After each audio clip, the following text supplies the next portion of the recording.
Une fois que vous avez bien équilibré les structures osso-articulaires au niveau des os, donc par les tensions cutanées qui vous entraînent droit sur les neurospaces qui contrôlent les ligaments.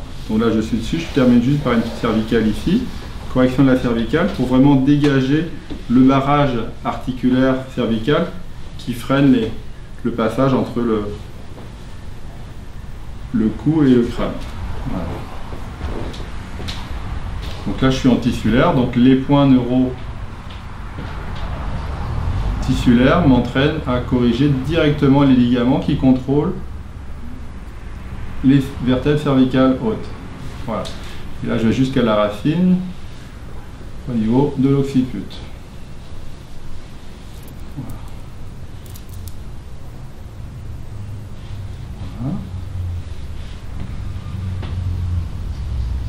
Une fois qu'on a bien libéré les structures osso-articulaires, on peut regarder comment les chaînes musculaires, donc les tensions de surface, réagissent. Et à ce moment-là, je vais rechercher les points de tension musculaire. Mais là, je vais le faire de façon plus rapide, donc enlever de tension.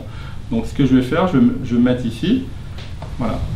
Et là, je laisse ma main flotter donc, sur la peau à la recherche des tensions neuromusculaires. Voilà.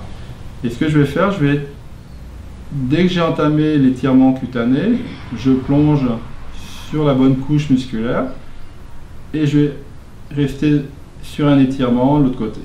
Et je peux enchaîner cet étirement ici, ça va faire ça.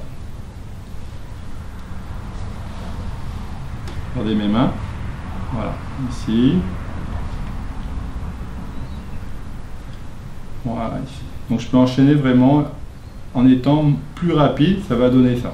Donc c'est quand même lent, je reste lent dans l'étirement cutané pour laisser le temps à l'arc réflexe d'inhiber la contracture musculaire. Voilà. On fait ça. Donc une main active, une main plus en passive au niveau contre-appui. Donc levée de tension. Vous voyez, je reste moins longtemps, mais je garde mon rythme.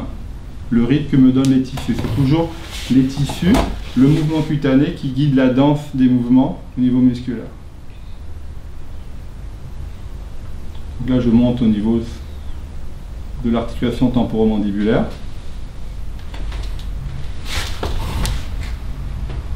Voilà.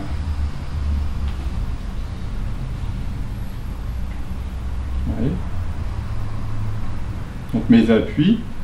Pour contrôler les chaînes musculaires qui sont impliquées dans le déséquilibre de surface, contrôle toujours des points neuromusculaires qui sont directement reliés aux tensions plus aponevrotiques. Voilà. Mais vous voyez, je reste moins longtemps que l'exercice qu'on a fait précédemment. Et j'enchaîne. Voilà.